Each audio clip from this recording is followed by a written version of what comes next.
Assalamualaikum warahmatullahi wabarakatuh. Assalamualaikum warahmatullahi wabarakatuh. Kita bertemu di kuliah satuan operasi 1 yang saya sampaikan mengenai perpindahan panas ya. Dalam perpindahan panas ini kita sudah mengenal perpindahan panas ketika kita semester 1 di dalam kuliah fisika. Ini saya ulangi lagi, jadi perpindahan panas di sini. Nah, ini ada 3 mekanisme perpindahan panas yang ada di dalam satuan operasi. Yang pertama adalah konduksi, yang kedua adalah konveksi, kemudian yang ketiga adalah proses pindah panas secara radiasi. Kalau kita ingat kembali, konduksi ini adalah keterkaitannya dengan penggunaan media di dalam perpindahan panas. Kemudian untuk konveksi ini keterkaitannya dengan media pindah panas ini ikut bergerak ya. Kita contohkan mungkin ketika ada lemari pendingin ya, kita lihat ada hembusan udara di situ ya, membawa kalor atau panas ya. Kemudian radiasi ya. Ini tanpa adanya hantaran atau media, atau bisa disebut sebagai sinaran ya. Radiasinya adalah contoh radiasi matahari. Nah, di dalam konduksi, apa yang mempengaruhi proses konduksi ini ya? Karena di sini adalah proses perpindahan kalor. Yang pertama mempengaruhi adalah perbedaan suhu di antara kedua bahan tersebut. Kemudian yang kedua, jarak permukaan, ketebalan. Ya. Ini juga berpengaruh. Ya. Panjang pendeknya juga berpengaruh. Kemudian yang ketiga adalah luas permukaan. Ya. Luas permukaan juga berpengaruh di dalam perpindahan panas. Ya. Nah, kemudian yang terakhir adalah konduktivitas termal zat atau dari kemampuan bahan ini untuk memindahkan kalor, menghantarkan kalor. Ini akan berbeda-beda. Misalnya aluminium dengan besi ini akan berbeda proses pemindah panasannya. Ya, kalau besi dengan misalnya kayu ya, ini kalau kita bakar besi akan lebih cepat menyalurkan panas dari ujung ke ujung daripada kayu. Nah, ini adalah konduktivitas termal. Sehingga ya, perumusannya adalah laju perpindahan panas ya, kalor Q per T ini sama dengan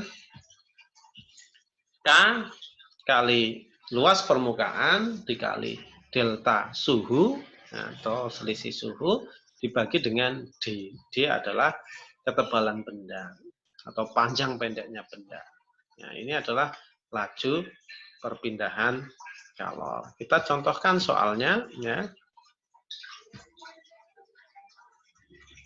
Nah, kita lihat contohnya ya, sebatang spatula ini bersuhu 50, ruangan suhu 20. Jadi kalau kita masukkan spatula misal di dalam minuman ya, untuk mengaduk minuman, suhu dalam adalah panas, suhu luar dingin. Nah, ini akan menghantarkan tidak ya, akan menghantarkan panas. Lama-lama ujungnya juga akan panas, mencari titik keseimbangan.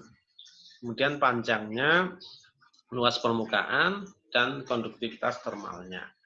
Nah, ini contoh di dalam persoalan ya. Sehingga Q per T ya, T-nya kita ganti dengan waktu ini ya, T kecil ini adalah waktu. T-nya adalah 5 menit, ini adalah 300 second. Kalau T-nya tidak diketahui, ya artinya dia Q per T saja, artinya laju semua, laju per persatuan waktu. Ya. Dikalikan K 0,8 dikalikan 2 kali 10 pangkat min 3 meter persegi atau luas ya, dikalikan delta T 50 minus 20 dibagi 0,25. Sehingga ketemunya Q-nya adalah atau kalornya adalah 57,6 Joule. Ya. Ini adalah contoh yang kedua ya. Contoh kedua adalah Q per satuan luas, Q per A. Ya, Q per satuan luas atau kalor per satuan luas. Ini bisa dipelajari di PPT-nya. Ya. Ini contoh soal-soalnya bisa dikerjakan. Kemudian nanti akan saya bahas kembali. Ini khususnya mendalam mengenai hambatan ya, penghambatan dengan konduktivitas ya. Kemudian yang kedua ini adalah konveksi. Konveksi ini adalah perpindahan dengan aliran atau medianya ikut bergerak ya. Misalnya dengan udara, dengan air, ini adalah menggunakan fluida yang bergerak. Kemudian apa yang akan mempengaruhi? Yang mempengaruhi yang pertama adalah luas benda, ya, luas permukaan benda yang dilewati oleh fluida tadi. Ya. Kemudian perbedaan suhu delta T ini juga berpengaruh. Yang ketiga adalah koefisien konveksi.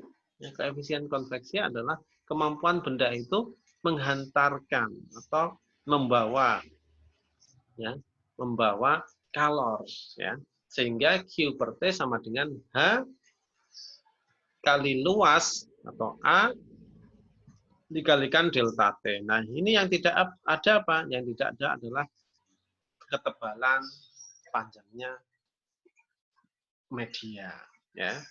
Ini hampir sama dengan konduksi ya, untuk konveksi. Nah, contohnya udara 20 derajat Celcius ini bertiup ya di atas plat dengan luas 50 kali 75 cm. Nah, ini delta T-nya berapa? Ya, ini 250 dikurangi dengan 20, ini adalah delta T. Ya. Kemudian koefisien konveksi 25, hanya 25. Kemudian ini luasnya, ya. H kali luas kali delta T, ketemu 2,156 ya, kilowatt. Kalau satuannya Q bisa Joule, bisa watt. Watt adalah Joule per second. Ya, ingat-ingat. Nah, kemudian yang ketiga ini adalah perpindahan panas secara radiasi. Ya. Nah, radiasi ini tergantung apa? Pemancarannya tergantung penyerapannya. Ya. Yaitu permukaan yang hitam sempurna ini bisa sebagai bisa menyerap dan memancarkan kalor dengan sempurna, dengan E sama dengan 1. Permukaan putih ini pemancar penyerap dengan E ini kurang dari 1, lebih besar dari 0. Ya, misalnya 0,1, 0,2, 0,3, dan seterusnya. Ya. Nah, ini perpindahan kalor tanpa perantara. Nah, sehingga dipengaruhi oleh luas permukaan dan suhu mutlak dari permukaan dalam derajat Kelvin. Ya. Nah, hingga Q per T sama dengan theta dikalikan A dikalikan T pangkat 4. Suhu mutlak kali pangkat 4. Nah, ini tambahannya adalah ketika dianggap hitam sempurna berarti E-nya 1 kan. Kalau tidak berarti E-nya kita masukkan.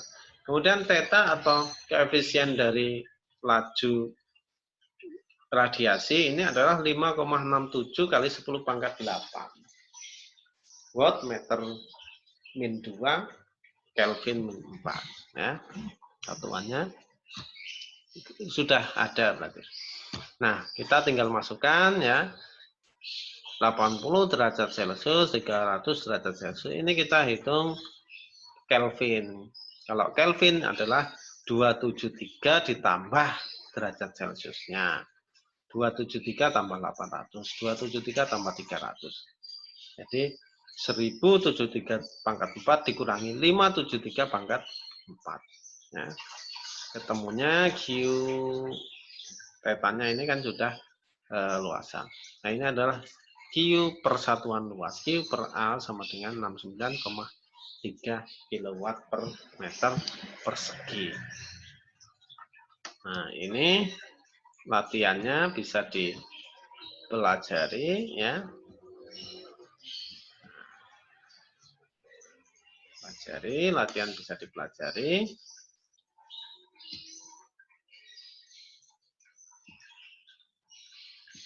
Nah, sehingga kalau kita lihat ada 3 metode penghantaran panas di sini, yaitu metode konduksi, metode konveksi, dan metode radiasi. Ya, ingat-ingat. Demikian. Terima kasih.